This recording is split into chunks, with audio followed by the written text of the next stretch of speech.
breaking down the lyrics you may not understand. What the hell did you just say? It's the Lyrical Breakdown I can break it down like whatever you want. on Sway in the Morning. All right, ladies and gentlemen, that was our fearless leader, Eminem. Last night on the BT Hip Hop Awards, he put himself in a political conversation in a huge way.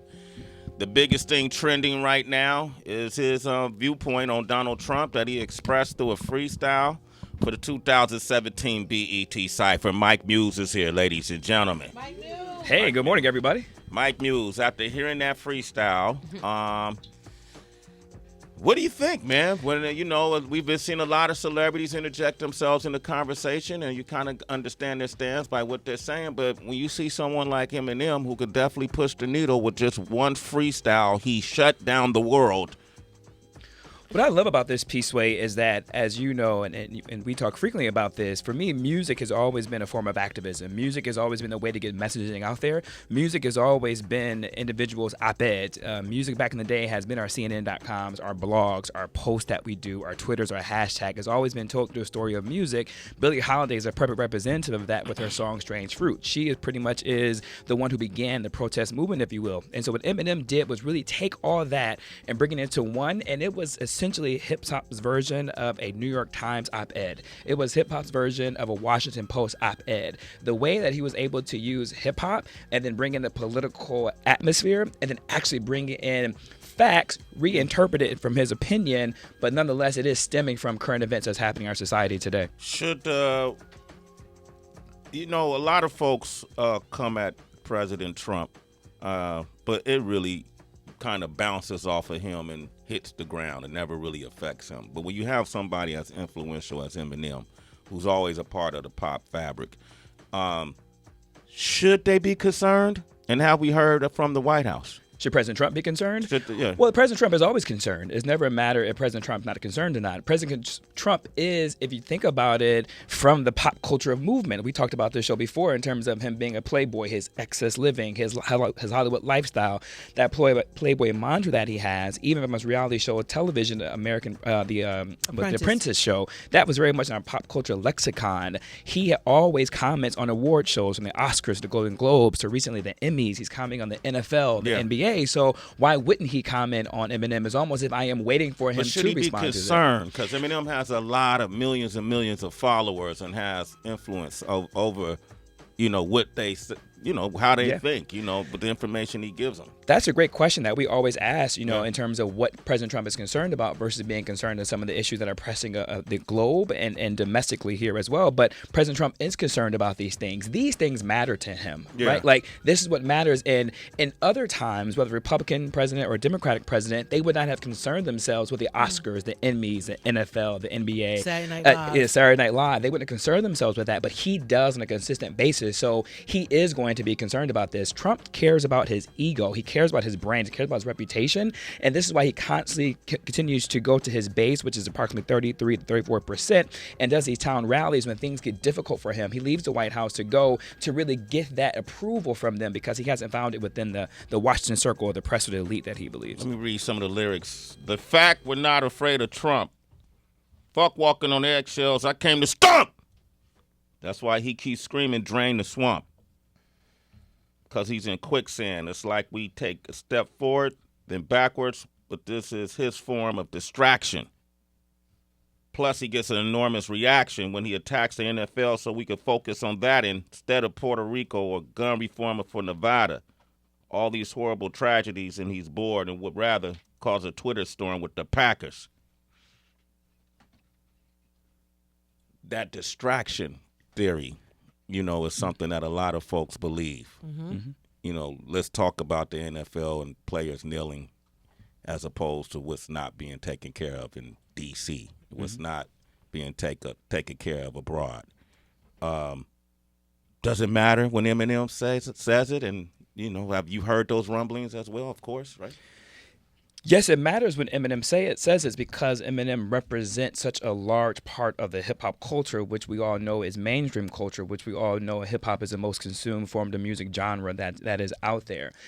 when he references these things like when Eminem's references things like drain the swamp, President Trump is giving context to that was that was President Trump's campaign mantra, is to drain the swamp. But what Eminem is alluding to is that we haven't quite seen the swamp being drained. Essentially, we've actually seen more of the same, but then also the quicksand. It's a really creative way. He's talking about the quicksand, but then he goes into the distractions. That's what someone mentioned when it comes to the building of the wall scenario, when it comes to him all of a sudden reaching out and talking about the ban on transgender, which came out of nowhere. That some would seem as a distraction when things weren't going well for some of his individuals who work within the White House. They were under investigation and things weren't going his way. Then all of a sudden he would talk about transgender after never even discussing it with his chief of staff, never ever talking about it with the Secretary of Defense. They didn't know anything about that. And so when you announce such a large piece of legislation and when you announce such a large policy shift, that seemed like you would have run through the proper channels to get that discussed, but he never did. So only one can believe that it was a distraction for that. Then he says he wants to lower our taxes. Then who's going to pay for his extravagant trips back and forth with his fam to his golf resorts and his mansions? Same shit that he tormented Hillary for and he slandered. So he's speaking about we talked about this the other day in terms of, I believe it was Evan or somebody brought up a point, one of our listeners, about how much Obama spent. And Eminem was talking about, what are you talking about lowering taxes when you're spending all this taxpayers' money? Exactly. So I have some numbers for that to kind of talk about that. So in relation to the Vice President Pence trip to the NFL game in Indiana, that trip cost the taxpayers over $250,000. But let's go into what President Trump has spent up to date. And so the data and the facts up to August the 3rd sway. When President Obama went to take a trip to West Palm Beach in Florida, while he was in office, the trip cost $3.6 million. And so that's what we're using the numbers to assess overall how much Trump has spent today. President Trump has went down to West Palm Beach approximately 13 times. So as a result, he has spent approximately $32 million all the way up to August the 3rd. To put this as a context to how much money? $32 million. On what? On the minimum, on his trips just to Mar-a-Lago, just to Florida. That's not considering any other trips that he's taken thus far, and that's also not taking consideration the Secret Service budget that has been blown through already. To put this in historical context in terms of how unprecedented this is, President Obama, over his 8 years, spent $100 million over his 8 years. So within the first 8 months, President Trump has spent a third of that already. So put that in context. Why does it cost $13 million to go to Florida? $3.6 million. Why? Because you have to bring your staff, you have to bring Secret Service, you have to bring the gas, you have to bring the pilots, you have to bring the staff, the motorcade. It takes money for the president to move. This isn't, I want to say that what President Trump is doing isn't different than any president has done in terms of the cost, but the amount of times that he's done it and the amount that is costing the American taxpayer. Then does it more. From his endorsement of Bannon, support from the Klansmen, tiki torches in hand for the soldier that's black and comes home from Iraq and is still told to go back to Africa. Forking a dagger in this racist 94-year-old grandpa who keeps ignoring our past historical deplorable factors.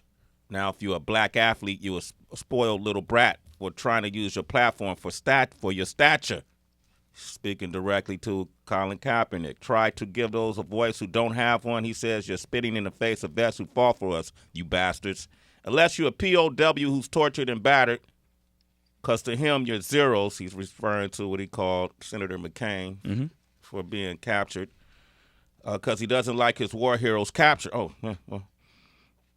That's not disrespecting the military. Fuck that. This is for Colin. Ball up a fist. And keep that shit balled like Donald the bitch. He's going to get rid of all immigrants. He's going to build that thing up taller than this. Well, if he does build it, I hope it's rock solid with bricks. Because like him in politics, I'm using all of his tricks.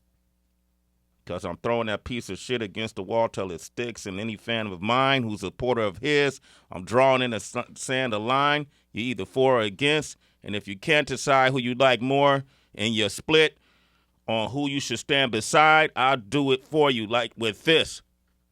Fuck you. He's saying to his fans who support Donald Trump. Is that what he's saying? Yes. Okay. Ain't nobody done that.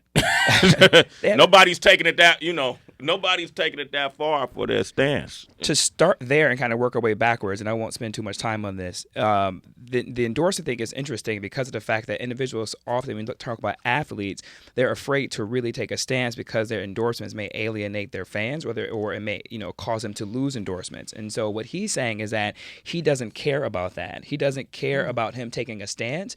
If you're not with him, he's cool with that. And that's the decision now that a lot of celebrities and athletes are wrestling with in terms of being opinionated. Oftentimes, as you know, we'll have individuals who come up here and we'll ask them questions and they may be a little hesitant to really scared go there. To answer the question. Go there, but he's not saying he's cool with it. Yeah. He's saying if you can't decide who you like more and you're split on who you should stand beside, I'll do it for you with this. Yeah.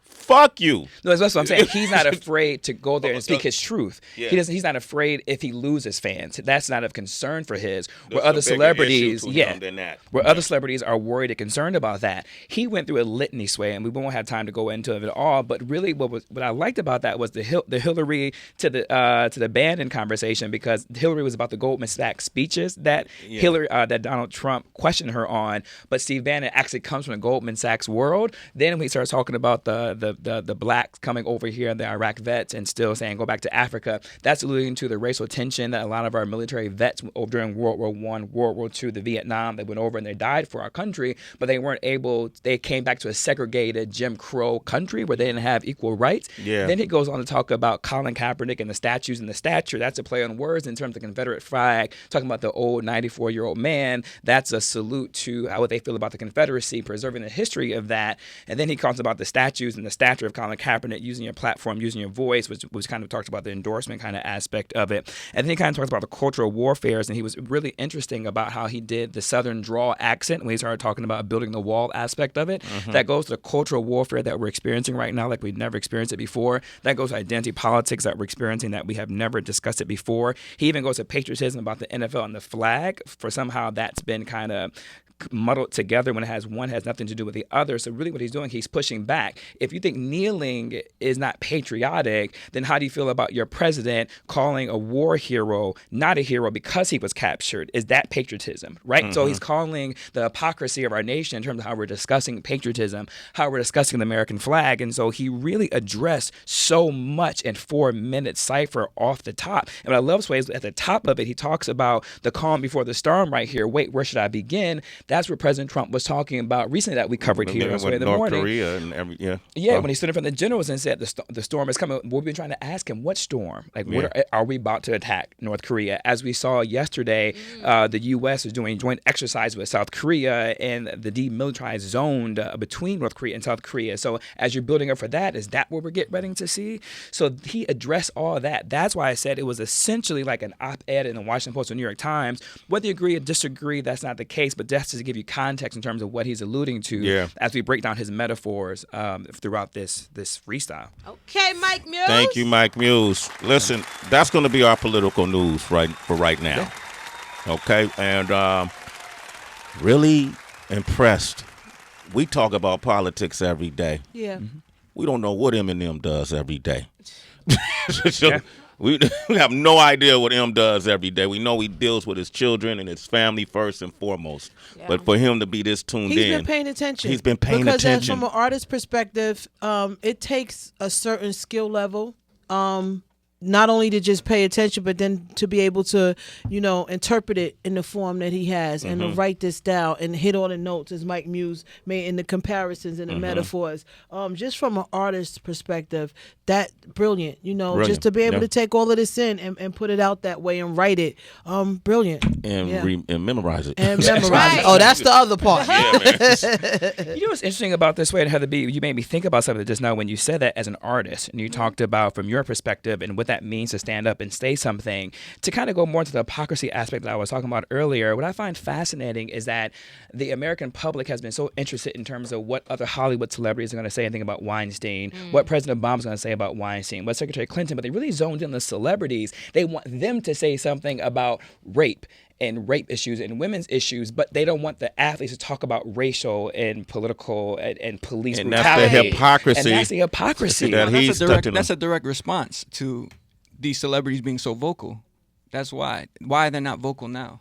Wait, I don't. I'm confused. Celebrities have been so vocal about the presidency and other issues like that, but why are they not vocal about Harvey Weinstein? That's what. No, they No, all they coming are out. being They're vocal. coming out. They're Angelina coming out. Jolie, all these people. Angela Jolie, Angelina Jolie, Arquette, Ashley Judd, Lindsay Lohan, Gwyneth Paltrow. Gwyneth Paltrow, Ben Affleck. George Clooney. Arquette, the woman. I forgot her name. The sister, David Arquette. What is her? Patricia Roseanne? Arquette. Is it Patricia Arquette? Terry Crews. Oh yeah, Terry Crews. So we've been asking for them What to are we come out. talking about? So we Yeah, want wanted them to pull out. we want them to say something. pull out. But then when the black athletes, speak up for social injustice and police brutality, we want them to be quiet. Yeah.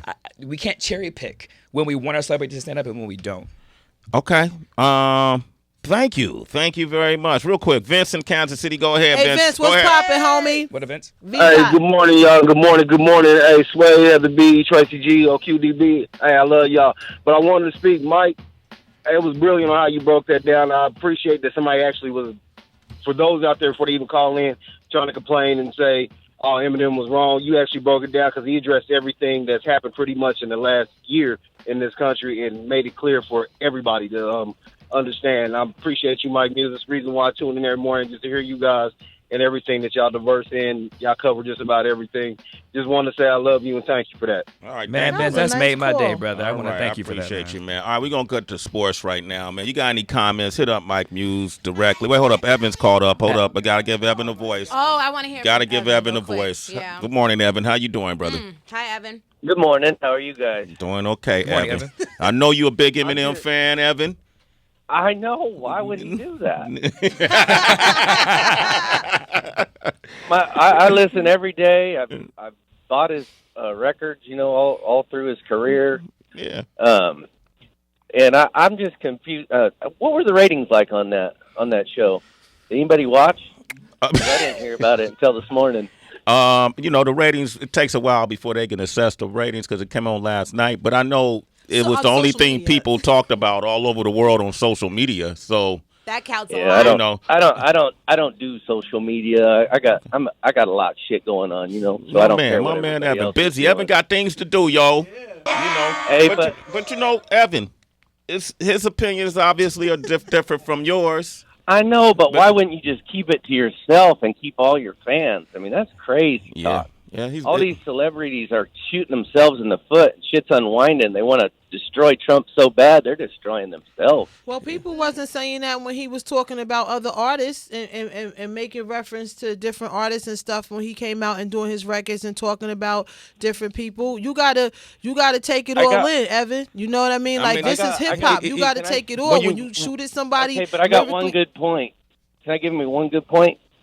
All these, if everybody's like so up on, feminism and, I mean, all these rappers ain't no feminists. They're talking about bitches and hoes and sluts and get off my bus. And so, I mean, put it into context. I mean, what road do we really want to go down? Why don't we just play football? Why don't we just have rappers? Why don't we just, keep country and entertainment separate, man? Okay. Well, Hey, Evan, just to the point about just play football, just keep politics, that changes when President Trump inserted himself with the NFL discussion and he started sending out tweets. I know. That's because So I think everybody's that's why. disrespecting the flag. That's why he interacted. I mean, if you stand up for the national anthem for the country we belong to, I mean, that means something to me. And if you're kneeling down, that means I don't know what it means. I mean, they're protesting whatever, Oh, Evan. but you don't know what it means. God bless America. There baby. you go. There you go, Evan, my man. Evan, man. God, yes. God I'm bless with America. that. 7 more years of great music. 7 more years. Great music. Oh, Hey, you know Evan, what, man. But Evan? hey, Evan, I appreciate you rock with us. You're a citizen, brother. Yeah, My Evan man, be Evan. rocking. Yeah, Evan stays hustle consistent. Y'all want to talk to Mike Muse? Other things happen in the news, but let's talk about this. Hit up Mike Muse on social media. On Twitter and Instagram at I am Mike Muse, M-U-S and Sam E. Sports up And next. I ain't talking about no damn politics. Shade 45. Hey. Welcome to Shade 45, where everybody has a voice to express themselves. I'm dedicating this one to my man, Evan. Re-energize and rewind. I can sight to the blind. Mind sight through the mind. Shade I 45. exercise my right to Him, express talk when to I him. feel it's time. It's Sway in the morning, only on Shade 45.